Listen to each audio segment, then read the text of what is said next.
Okay mga dudes, ito na naman po ang inyong senior na vlogger, Richie Rick.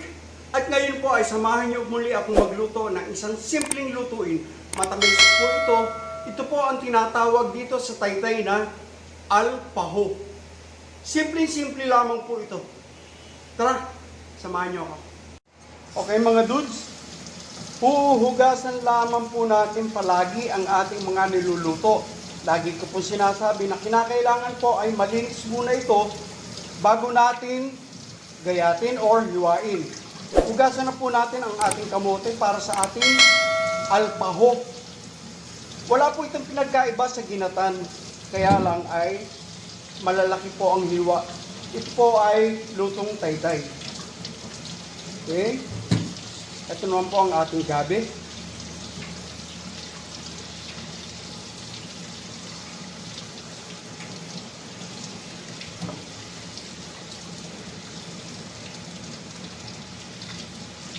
Sa panahon po ngayon, kinakailangan laging malinis ang ating mga niluluto.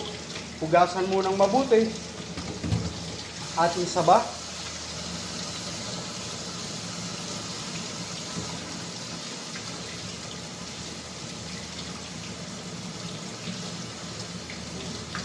Kinakailangan po laging malinis.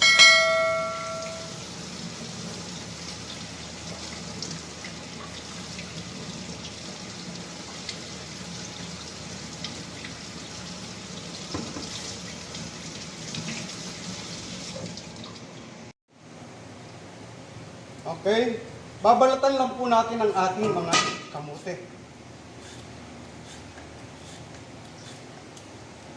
Tanggalin po natin yung mga itim-itim ng kamote.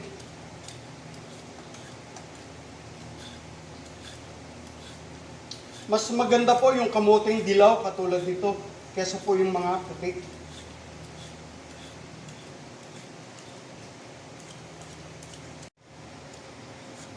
Sunod po ang ating gabi.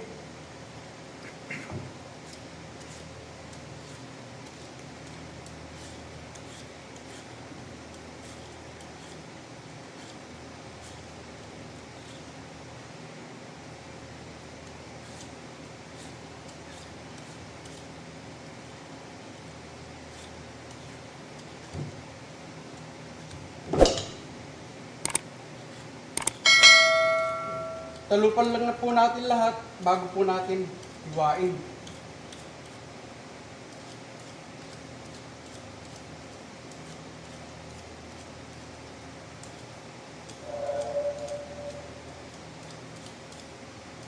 Okay, pag-apatin lang po natin ang ating saging saba.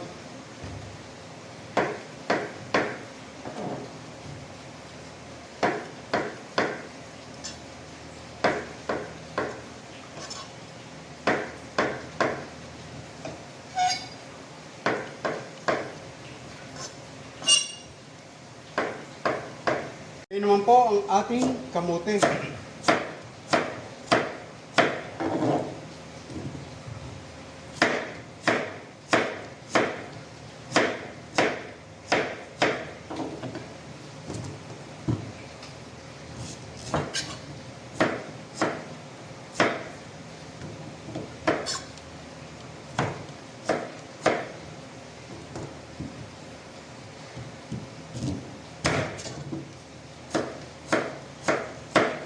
Ganito po ang style ng paghihiwa natin. Malalaki po ito. Kaya po ito ay tinatawag na alpaho sa Taytay. Ang ating pong gabi.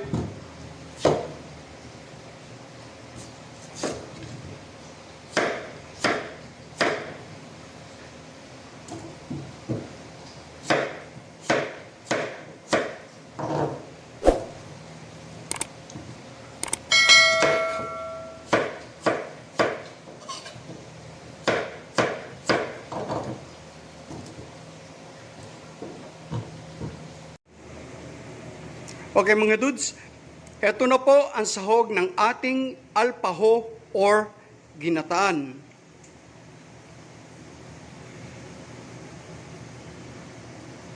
White sugar po ito, 1 cup.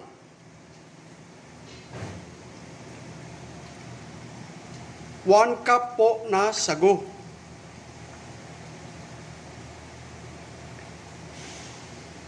Kalahating kilo po ito na purong gata. Inuulit ko, ang tamis po ay naaayon sa inyong panlasa. Kung matabang, dagdagan ang ating saging saba.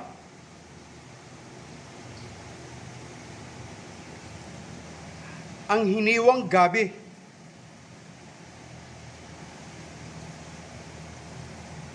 Kamote.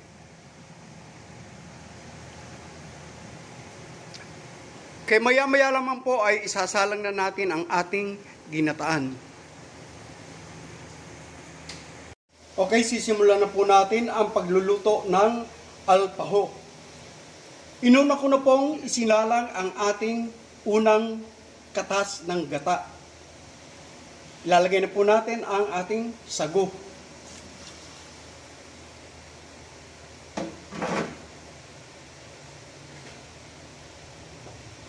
Ilalagay na rin po natin ang gabi at ang kamote.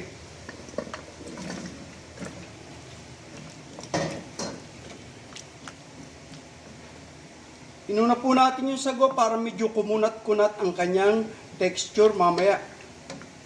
Okay. Ganyan lang po, pakukulaan po lang natin at mamaya po ay kukumpletuhin na po natin ang ating alpaho. Ayan po at kumukulo na. Hintayin lang po natin siyang lumambot. Yung pong gabi ay palalambutin po natin bago po natin ilagay ang ating saba. Simpleng-simple lamang po ito.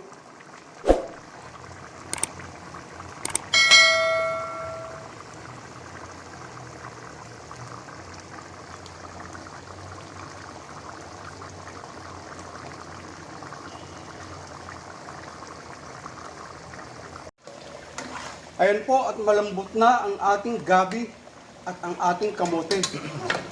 Ilalagay na po natin ang ating saba. Ganyan lang po kadali at kabilis ang ating paggawa ng alpaho.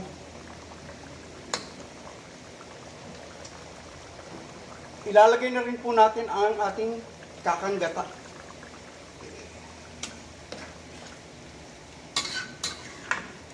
Sa huli po natin ilalagay ang ating sugar. Okay.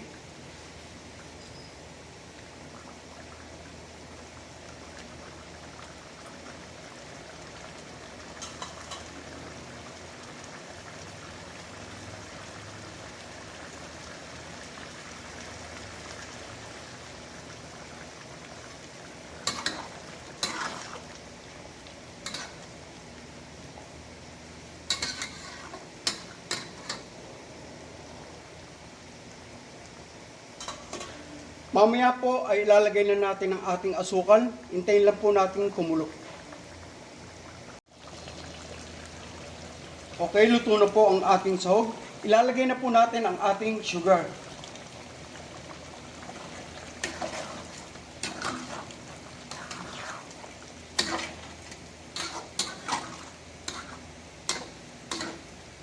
Kita nyo po, malapot ang ating ginatan dahil po sa gabi.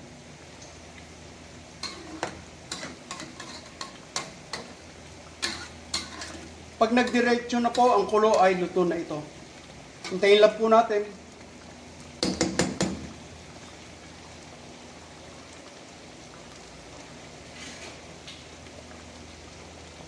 Titikman po natin ang tamis.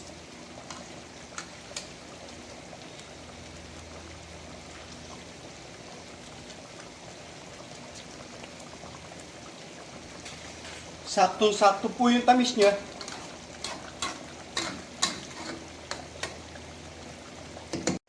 Okay, sandali-sandali na po at luto na ang ating alpaho.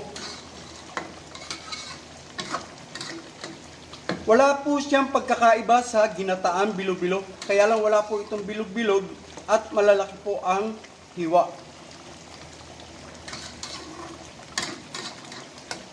Sandali na lang po at luto na ang ating alpaho.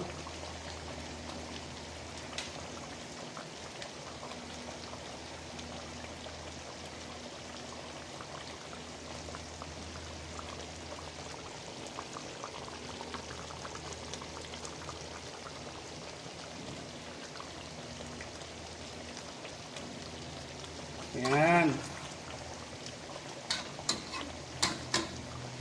Okay.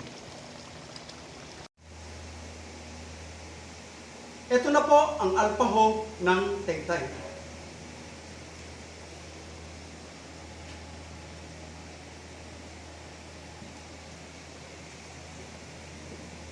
Thank you for watching.